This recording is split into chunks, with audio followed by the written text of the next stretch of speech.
Bonjour à chacun, à chacune, dans ce lieu où nous nous rassemblons pour louer le Seigneur, pour nous rencontrer, pour méditer sa parole, pour nous réjouir d'être ses enfants.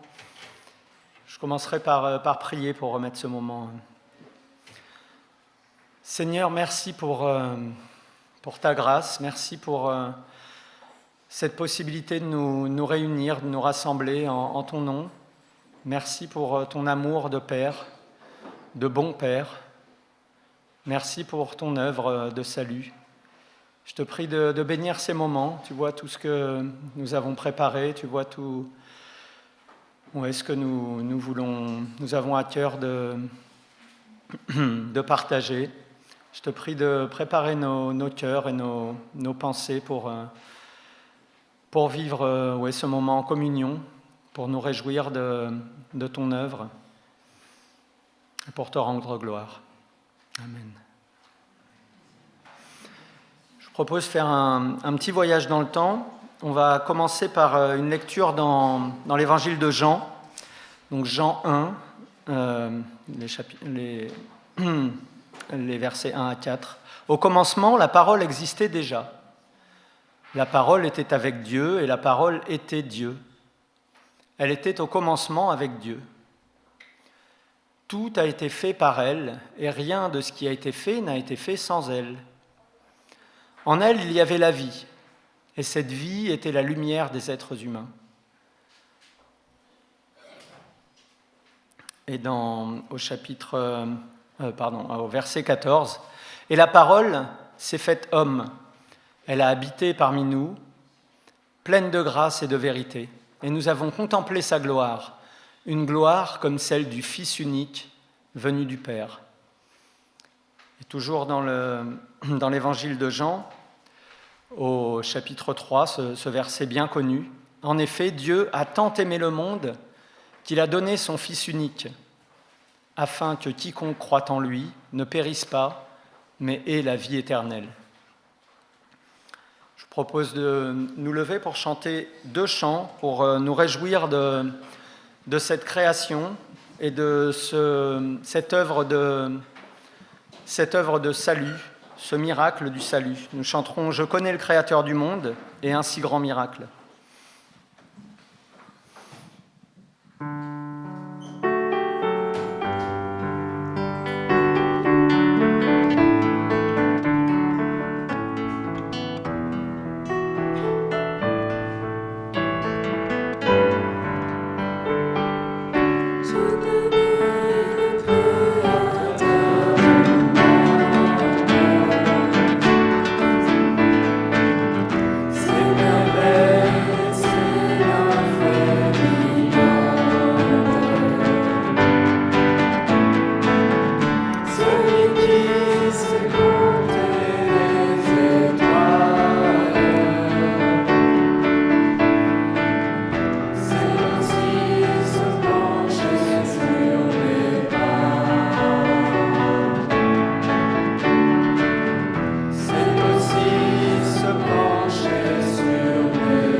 C'est aussi nous partager sa joie.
pencher sur mes pas. C'est aussi se pencher sur mes pas.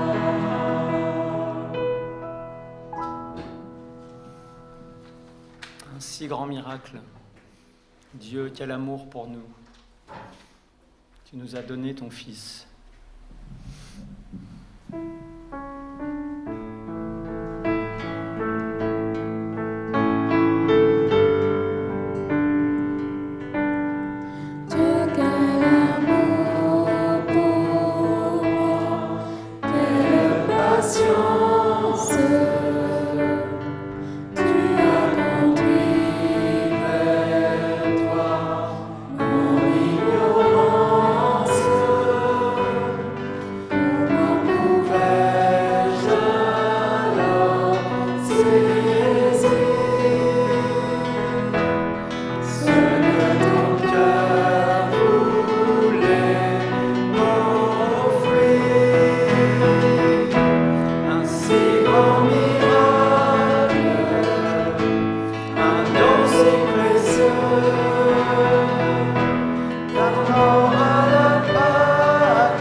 Je ne sais pas s'il y a un service pour les enfants.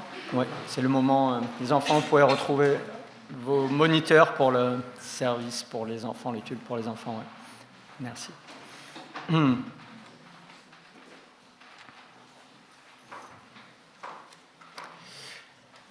Nous continuerons notre voyage dans le temps par une lecture dans l'Apocalypse. Donc on était au commencement, à la création, et là l'Apocalypse, des visions, les visions de l'apôtre Jean qui voit, qui est mené en vision à voir des choses dans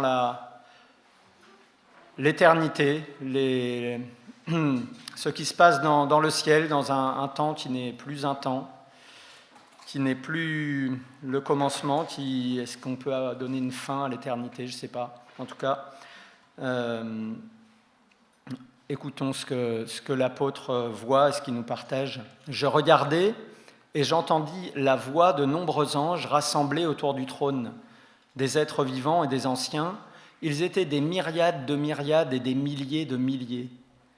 Ils disaient d'une voix forte, « L'agneau qui a été offert en sacrifice est digne de recevoir la puissance, la richesse, la sagesse, la force, l'honneur, la gloire et la louange. » Toutes les créatures qui sont dans le ciel, sur la terre, sous la terre, sur la mer, tous les êtres qui s'y trouvent, je les entendis s'écrier, « À celui qui est assis sur le trône et à l'agneau, soit la louange, l'honneur, la gloire et la domination au siècle des siècles. » Les 4 êtres vivants répondaient « Amen » et les anciens se prosternèrent et adorèrent.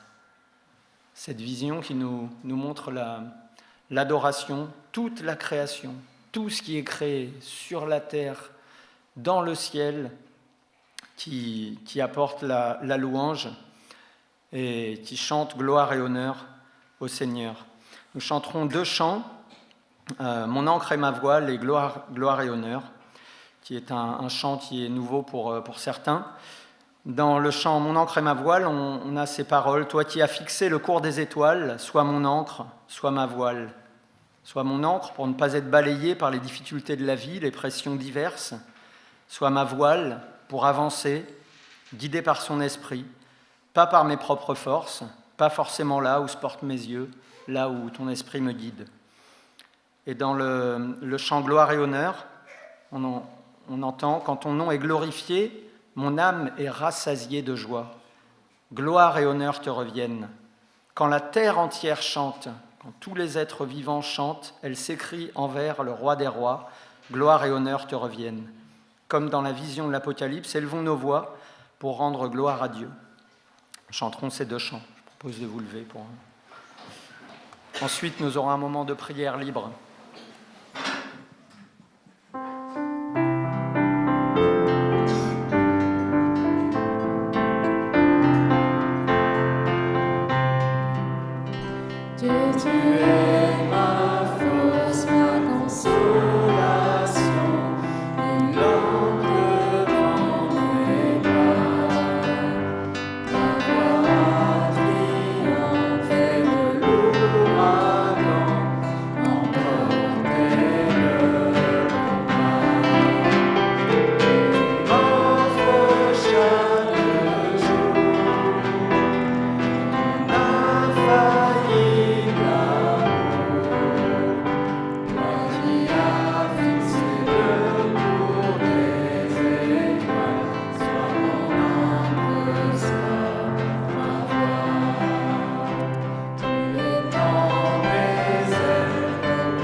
Aujourd'hui, c'est dimanche. Élevons nos voix pour louer le Seigneur.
pouvons prier.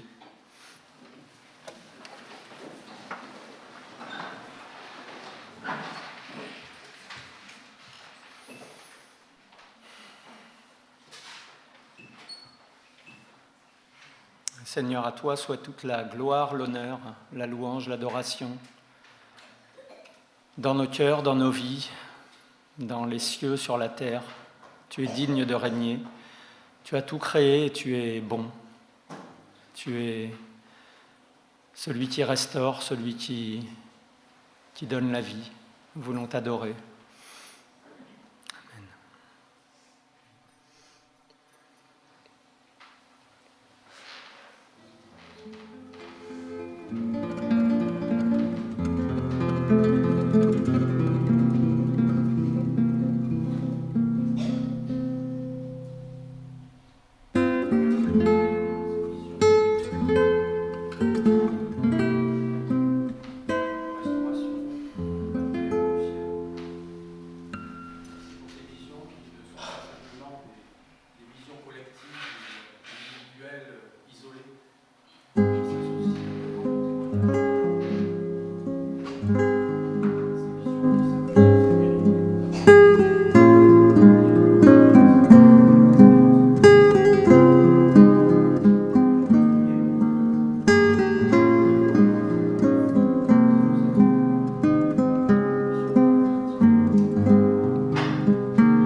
Le culte d'aujourd'hui va avoir un format un peu particulier, un peu différent. Il n'y aura pas de prédicateur qui viendra pour donner un message. En fait, c'est un culte un peu particulier en rapport aux événements de notre vie d'Église.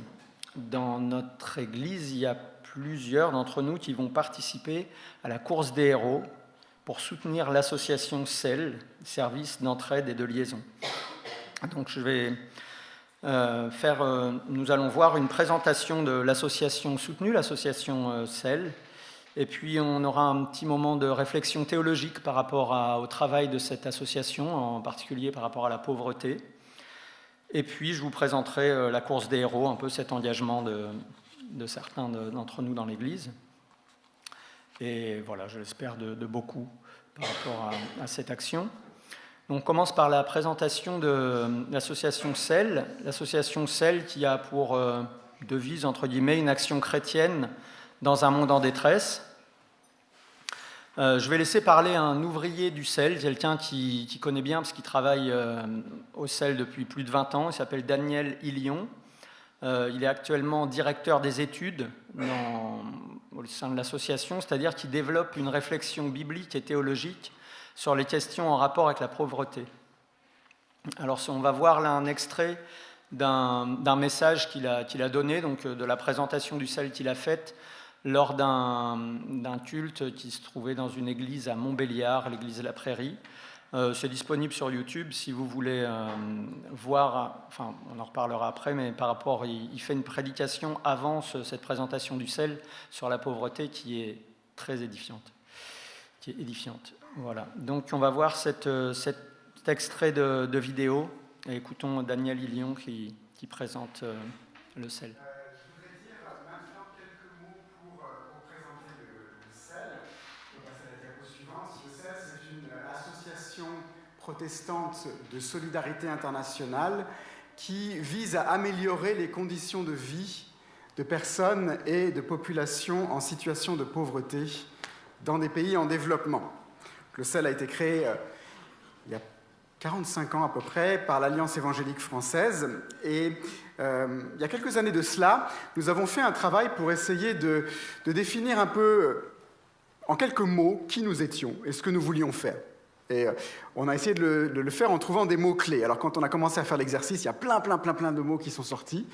Et on a réduit à 4, on peut passer à la diapo suivante, qui devrait normalement les afficher, qui sont les mots chrétien, pauvreté, partenaire et responsabilité. Le CEL est une association chrétienne qui travaille qui veut être une action chrétienne dans un monde en détresse et qui veut répondre à l'amour du Christ face à la pauvreté. Donc, voilà, chrétien, pauvreté, je pense que ces mots maintenant parlent d'eux-mêmes. Nous cherchons à encourager une démarche responsable, c'est-à-dire à encourager les chrétiens en France à se dire de manière importante ou petite, j'ai une responsabilité face à la pauvreté, que puis-je faire ?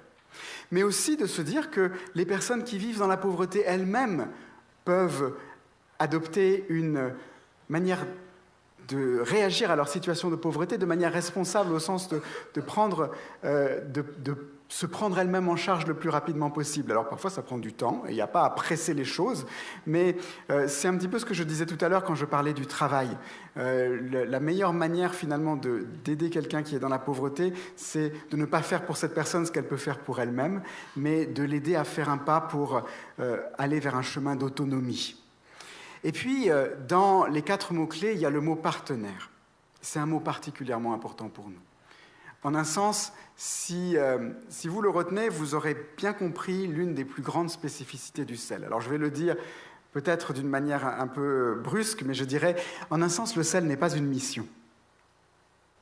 Parce que le mot « mission », au sens étymologique, ça veut dire « envoyer ». Et nous n'envoyons personne. Nous travaillons avec des organisations chrétiennes locales, avec du personnel local, pour agir face à la pauvreté. L'idée de base est assez simple. Si on veut mener une action chrétienne dans un monde en détresse en France, des chrétiens français sont particulièrement bien placés pour mener cette action. Si on veut mener une action chrétienne dans un monde en détresse au Burkina Faso, des chrétiens burkinabés sont particulièrement bien placés. Et si nous voulons intervenir, souvent, le mieux que nous puissions faire, c'est de renforcer les capacités d'action de nos frères et sœurs, là où ils se trouvent. Autrement dit, dans les pays en développement, il y a des chrétiens et des chrétiennes dont le regard est bon, qui regardent autrui avec bonté. Et nous, au CEL, ce qu'on veut essayer de faire, c'est de les aider à avoir une action qui va porter un peu plus en leur donnant des moyens de faire quelque chose pour les pauvres autour d'eux, que ce soit des pauvres qui sont dans l'Église ou en dehors de l'Église, chrétiens ou non chrétiens. On peut passer à la diapo suivante. Nous avons 4 grandes missions au CEL. Les plus connues et les plus importantes, c'est le parrainage d'enfants et les projets de développement communautaire. Mais nous soutenons aussi des actions de secours d'urgence, en ce moment en particulier à Madagascar, suite au passage d'un cyclone le 10 février de ce mois, où nous avons un partenaire qui est durement touché et nous le soutenons pour mettre en œuvre une action de secours d'urgence au bénéfice des populations les plus vulnérables dans des domaines comme la nourriture, l'eau potable, des kits d'éclairage, des solutions temporaires, bref, ce qui se passe quand on est en situation d'urgence. Et puis, pour nous, ça fait aussi partie de notre mission que d'essayer de sensibiliser les chrétiens en France aux questions de pauvreté. C'est pour ça qu'on a une journée du sel, chaque année avec un angle différent, et cette année sur le thème du travail et de la pauvreté. Voilà. Chrétien, pauvreté, ces mots parlent d'eux-mêmes, dit Daniel Ilion. C'est vrai, on dira facilement qu'un chrétien doit être charitable. C'est assez bien placé dans la liste des bonnes actions, comme aider la dame à traverser, dire merci, débarrasser la table, sortir la poubelle. Mais au fond, pourquoi se préoccuper des pauvres ? Et surtout des pauvres qui sont loin de nous. Le CEL a développé une réflexion théologique vraiment très bien faite, enfin très édifiante, comme je vous disais. Je vous renvoie, donc, si vous voulez creuser plus la question, au blog du CEL, sur le blog du CEL, SEL. On trouve ça sur Internet. Il y a beaucoup de textes qui nous guident dans cette réflexion, ou sur la vidéo, comme cette vidéo qu'on vient de voir là. Enfin, au début, je vous dis un message de Daniel Ilion qui est vraiment très bien fait. Aujourd'hui, nous, on va parler d'un des aspects de la pauvreté. On va se cantonner au rapport entre le travail et la pauvreté. Vous comprendrez mieux pourquoi tout à l'heure. Donc pour ça, on va voir un extrait encore d'une autre vidéo du CEL, parce que les gens parlent mieux que moi, donc je les laisse faire. Là, c'est Lydia Jäger, je pense, je ne sais pas comment on prononce, qui est professeure à l'Institut biblique de Nogent, qui va nous conduire dans une étude biblique sur le travail. Je vous laisse écouter. Le travail est souvent vécu de façon difficile. Face à cette sombre réalité, une question se pose. En a-t-il toujours été ainsi ? Le travail est-il par nature une souffrance ? Pour y répondre, remontons au commencement. La Bible nous parle du travail comme vocation humaine dès la première page. Déjà dans le premier récit de la création, nous trouvons cet ordre donné aux humains de dominer sur la terre, de soumettre la terre. Et dans le deuxième récit de la création, donc dans Genèse 2, nous trouvons effectivement cet ordre donné à l'homme de garder et littéralement d'ailleurs de servir le jardin. Cultiver, etc., et tout la terre. C'est une vocation que Dieu nous donne à chaque personne qui vit sur cette terre. La personne doit travailler. Dans la perspective biblique, la dignité humaine ne dépend ni du salaire, ni du statut, ni de la productivité. Elle existe même en l'absence de travail. Mais le travail permet à cette dignité de se vivre, de se manifester. Un témoignage d'une missionnaire qui a travaillé d'abord en Afrique centrale, je crois au Kenya, et ensuite à Madagascar, m'a beaucoup frappée.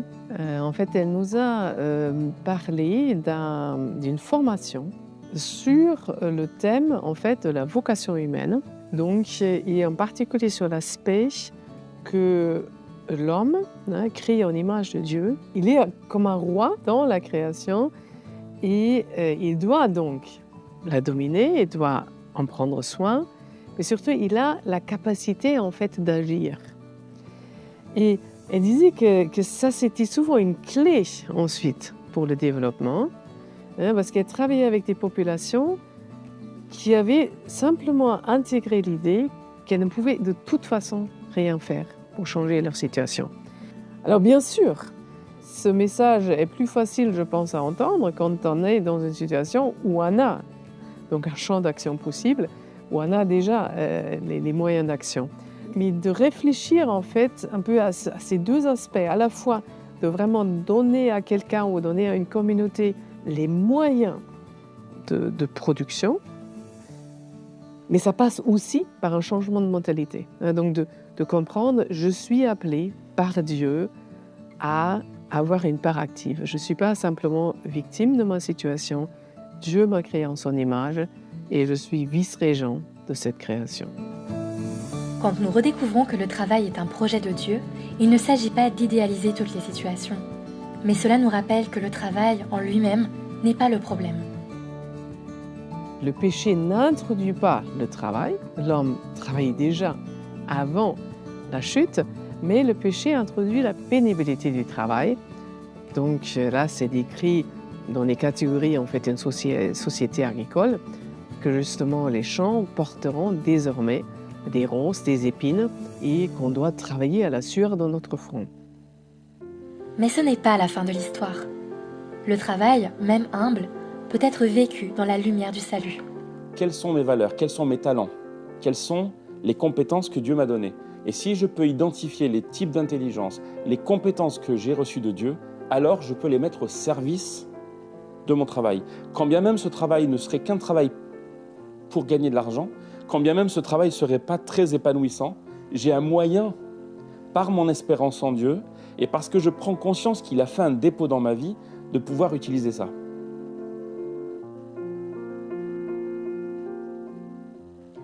Travailler, c'est servir Dieu. Mais c'est aussi porter la responsabilité de prendre soin de notre prochain.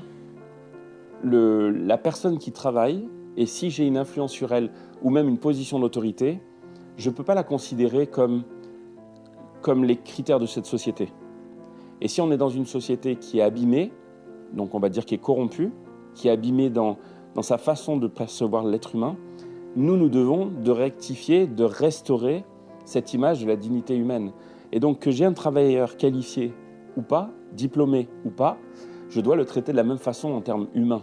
Un travail peut aussi trouver sa raison d'être par le fait que je sers d'autres personnes. Alors nous pensons souvent peut-être au métier du médical, là on voit tout de suite comment on sert, mais je dirais la caissière au supermarché, au fond, elle aide les personnes à acheter les aliments dont ils ont besoin ensuite pour se nourrir. Donc elle intervient dans ce processus aussi et elle répond à un vrai besoin. Si le travail est un moyen de servir Dieu, il est aussi un moyen de servir les autres. Et donc je sers les autres, y compris le plus fragile. Puisque je sers le plus fragile, il y a forcément quelque chose, et si on reprend donc le péar dans l'Ancien Testament, cette partie de son champ qu'on laisse de côté, dont je ne toucherai jamais, je le laisse pour les plus fragiles. Et si je passe la faux, donc bien sûr on ne passe plus la faux aujourd'hui, mais c'est pour le symbole. Si je passe la faux et qu'à ce moment-là il y a un coup de vent et qu'il plie les blés, je ne repasse même pas dessus. Donc il y a la partie dédiée intentionnellement aux plus fragiles et par les circonstances peut-être plus. Et donc je trouve cette image assez intéressante de, dans mes revenus, quels que soient mes revenus, et si c'est 5 € par mois, c'est 5 € par mois, mais je peux peut-être consacrer une partie pour aider quelqu'un qui retrouve sa dignité. Bon, ça demande un peu une explication de texte. Le péar, vous avez entendu ce mot hébreu qui signifie le coin, le côté. Dans la Bible, c'est un mot qui désigne principalement la partie des champs que les agriculteurs devaient laisser inexploitée lors des récoltes. Ils ne devaient pas tout récolter pour laisser de quoi se nourrir pour les pauvres et les étrangers, conformément aux lois qu'on trouve dans le Lévitique. On trouve au chapitre 23 du Lévitique cette loi. Quand vous ferez la moisson dans votre pays, tu ne moissonneras pas ton champ jusqu'au bord, le bord, le péar, et tu ne ramasseras pas ce qui reste à glaner. Tu laisseras cela aux pauvres et à l'étranger. Je suis l'Éternel, votre Dieu. De nos jours, qu'est-ce qui, pour nous qui ne sommes plus, pour la majorité d'entre nous, agriculteurs, qu'est-ce qui reste notre péar, notre coin que l'on peut laisser pour les pauvres, pour l'étranger? À chacun de voir, de réfléchir. Donner pour que quelqu'un retrouve sa dignité. C'est ce que fait le CEL avec ses partenaires, donner les moyens de retrouver sa dignité. On va voir un autre extrait de la vidéo qui nous parle de ce travail du CEL. Le travail libère l'homme. Si on est très pauvre, on ne peut pas rester parce que je suis pauvre et je peux rester sans travail. Non, il faut travailler pour se libérer un peu de la pauvreté.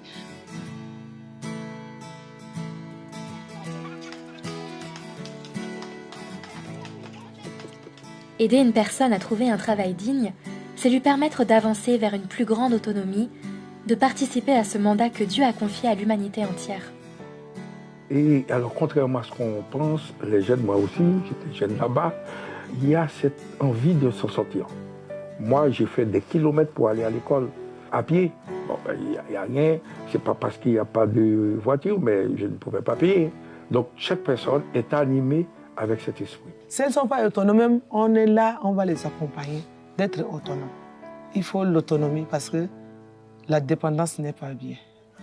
Le rôle d'une association comme le CEL, en partenariat avec des organisations chrétiennes locales, est là, non pour remplacer, mais pour accompagner.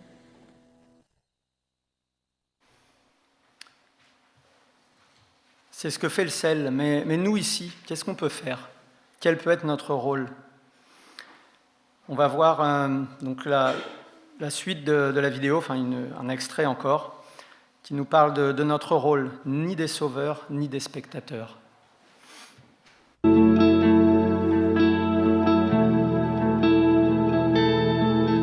Face à la pauvreté, nous ne sommes ni des sauveurs, ni des spectateurs. Je réfléchis au fond et je fais ce que je peux faire. Si j'ai un champ de 10 mètres carrés, je peux agir qu'avec 10 mètres carrés. Si j'ai un champ de 10 hectares, j'agis avec un champ de 10 hectares. Donc il ne s'agit pas de vouloir tout changer, il s'agit de prétendre qu'on va changer la vie de quelqu'un. Et si c'est une personne, c'est une personne. Et il y a des personnes qui vont en changer pour 20, il y en a pour 100. Si c'est une, c'est une. Pas de place à la culpabilité. Et pendant ce temps-là, j'ai changé la vie de quelqu'un. Aux yeux de Dieu, je crois que c'est une perle. Nous ne sauverons pas le monde, mais chaque geste compte. Souvent, s'ils ont une main tendue, ils se relèvent. Dans le cas échéant, ils continuent selon leur classe. Et c'est Dieu qui nous aide tous.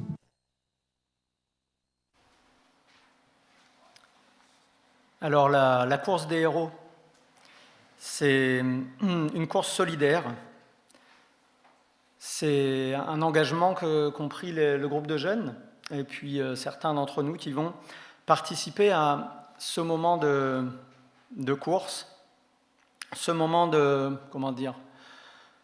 d'action, se mettre en mouvement et une course solidaire, je ne sais pas si vous en avez l'habitude, maintenant on en voit souvent dans les collèges, les lycées, c'est justement une action pour récolter des fonds pour une association. Donc là, l'idée, c'est de récolter des fonds pour soutenir les projets du CEL, et en particulier cette année, le projet qui est le projet de soutien au travail, comme on vient de nous l'expliquer dans les vidéos, pour un travail qui porte du fruit, donc des partenaires du CEL qui vont accompagner des gens qui sont dans la pauvreté, l'extrême pauvreté, à développer leurs compétences pour avoir un travail, à avoir des outils pour pouvoir travailler, à savoir s'organiser, à savoir gérer leurs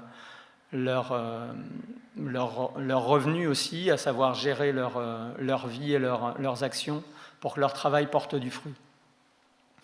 Donc cette année, la course des héros aura un format différent. L'année dernière, on était allé à Bordeaux. Vous voyez la photo là, de notre belle équipe qui courait à Bordeaux.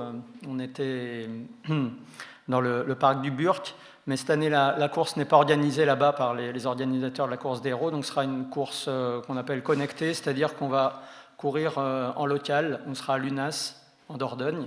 Donc c'est bien pour notre bilan carbone. On sera moins loin. Et voilà, l'idée de la course des héros, enfin nous, on s'inscrit à cette course des héros pour avoir l'accès à une page de dons, qui est une page sécurisée, qui va permettre d'être assuré que les dons que l'on va faire sont reversés directement à l'association, donc là en particulier le CEL. Donc dans l'entrée, j'ai mis des flyers qui reprennent, c'est ce flyer-là. Vous voyez l'adresse de la page de dons, et puis il y a un QR code pour, si vous voulez utiliser vos smartphones pour faire un don en ligne. Pourquoi on s'est inscrit à la course des héros? Pour apporter notre petite goutte. Si c'est une personne, c'est une personne, pas de place à la culpabilité, on fait chacun ce qu'on peut. Si on peut donner quelque chose pour la course des héros, même si c'est pas grand-chose, comme la pauvre veuve qui met quelques piécettes dans le tronc, c'est pas grand-chose, mais aux yeux de Dieu, c'est important.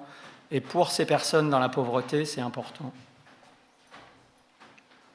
Je vous propose maintenant de chanter 2 chants.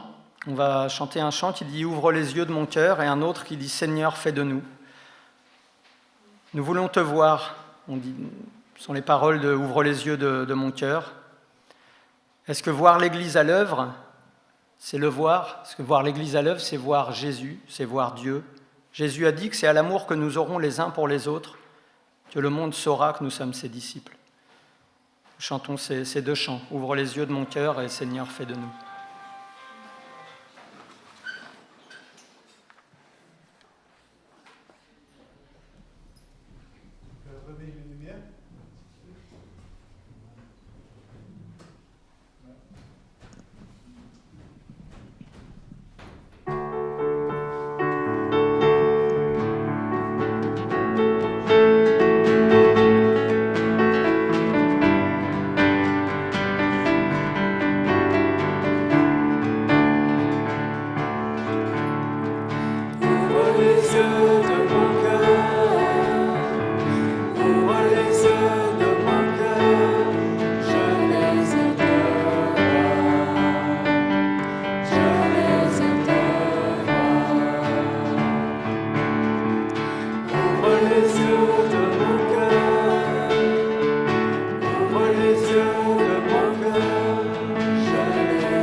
Seigneur, fais de nous des ouvriers dans ta moisson, des ouvriers de paix.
C'est maintenant le moment de la scène.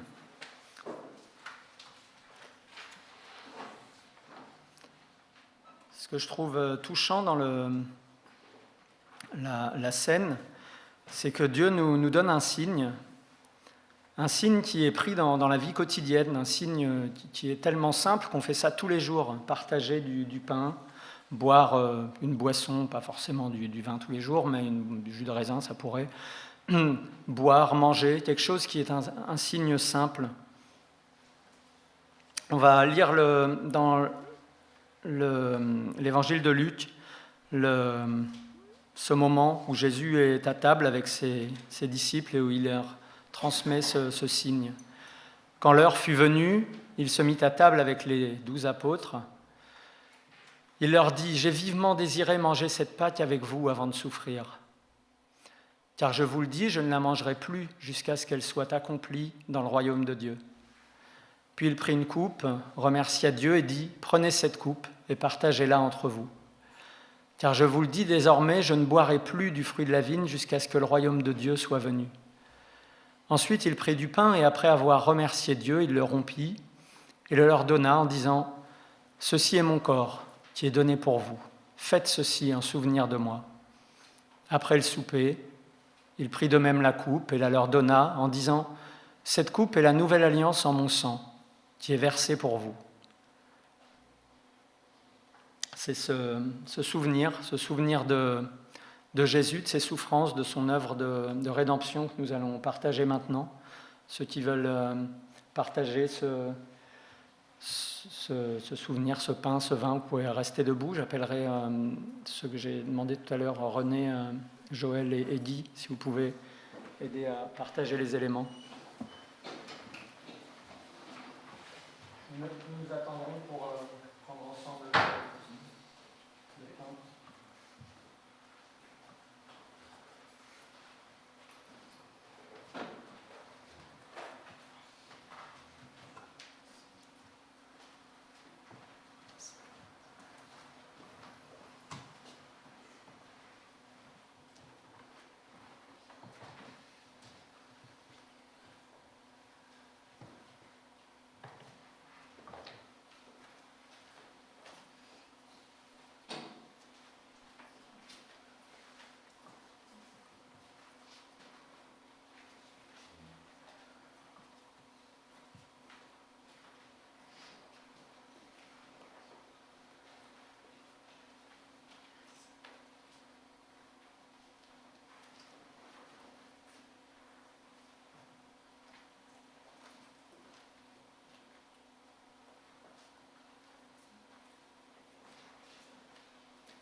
Prenez et mangez, ceci est mon corps qui est donné pour vous.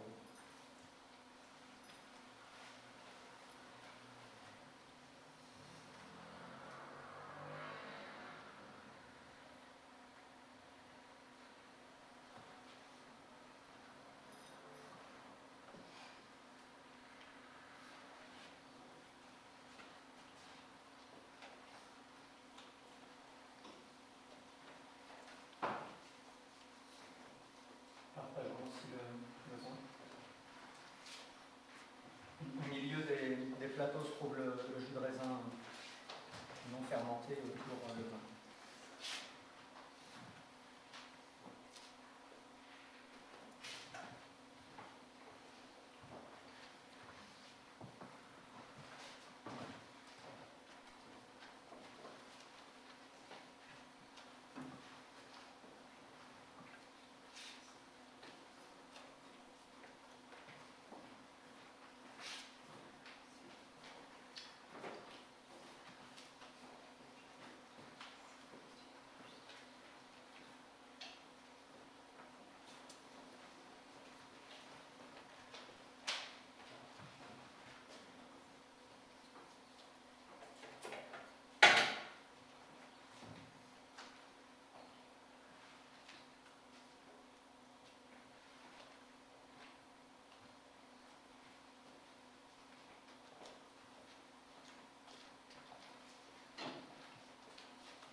Prenez et buvez, ceci est le signe de la nouvelle alliance en mon sang.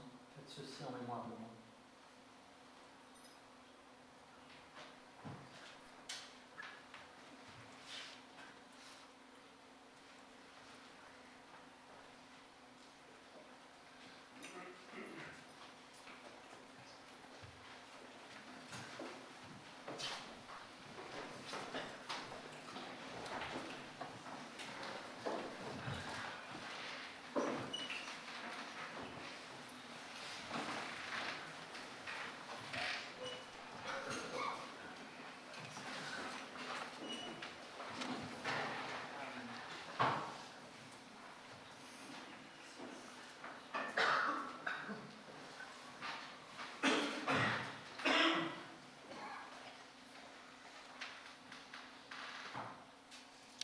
Je propose de chanter, vous pouvez rester assis ou vous lever comme vous voulez, ce chant qui dit « Tu es venu jusqu'à nous » pour nous souvenir en souvenir de ce que Dieu a envoyé son Fils dans le monde pour sauver le monde.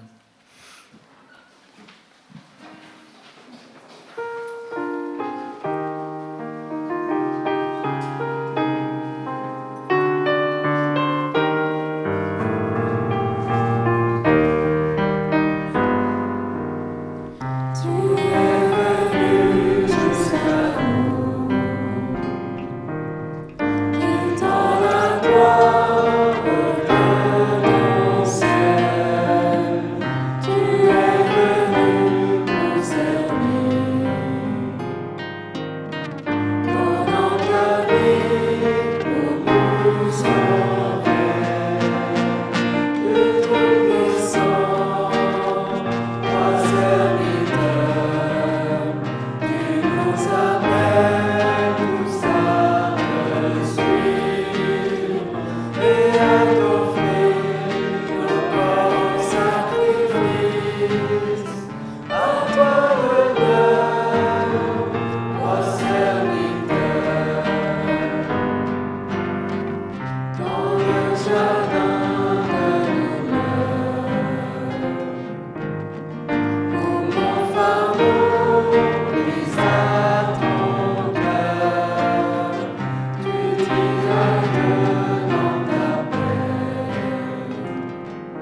place. C'est le moment des annonces. Des annonces pour cette semaine.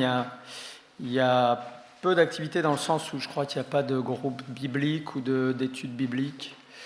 Alors samedi prochain, donc le 13 juin, il y aura a priori c'est prévu une répétition du groupe de louanges à 14h. Après ce sera à voir pour les musiciens impliqués. C'est Anne-Lous qui vous enverra les informations. À 18h30, samedi, le groupe de jeunes ici à l'église. Et pour dimanche prochain, donc le 14 juin, alors on a prévu, donc, après le culte, il y aura le culte à 10h ici, a priori. Et on a prévu pour l'instant de faire un pique-nique tiré des sacs. Tirer des sacs, donc c'est l'expression qui veut dire chacun apporte son sac, enfin chacun apporte son pique-nique et chacun peut manger son pique-nique. Voilà. Ou alors on peut suspendre les sacs et chacun choisit un sac, mais c'est nouveau, on n'a jamais. Donc pique-nique, voilà, ensemble à l'UNAS, donc chez la famille Gros-Renault. Et pour l'instant, on a prévu de faire la course des héros, donc ce moment où nous allons nous mettre en course, ou en marche d'ailleurs, il y en a certains qui marcheront, à 14h, mais selon la météo, si vraiment la chaleur est trop importante, pour l'instant ça fluctue d'un jour à l'autre, il semble qu'il va faire chaud. Enfin, il y a quelques jours, ils n'annonçaient pas si chaud, mais là, ça monte de plus en plus sur les prévisions. Donc si vraiment ils prévoient trop de chaleur, on ferait la course des héros le matin, pour ceux qui participent. Donc, pendant le service, sûrement. Après, je pense qu'on pourrait maintenir le pique-nique. On vous enverra des informations plus précises en fin de semaine, quand on aura décidé ça. Voilà, donc les activités de l'Église peuvent être consultées sur le site de l'Église, elbergerac.fr. Je rappelle, comme d'habitude, dans notre assemblée, pour ceux qui voudraient participer à l'offrande, il y a une boîte en bois ici, près de cette porte-là, une autre près de la porte là-bas. Et je vous rappelle, donc, pour la course des héros, donc, il y a des flyers comme ceci qui se trouvent à l'entrée sur la table, et puis des affiches sur le mur si vous voulez scanner le QR code qui est là, si vous avez à cœur de faire un don pour soutenir l'association CEL. Voilà, nous allons terminer ce culte par le chant « Que ma vie te glorifie », que l'Église te glorifie.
Merci, bonne semaine à chacun, à chacune.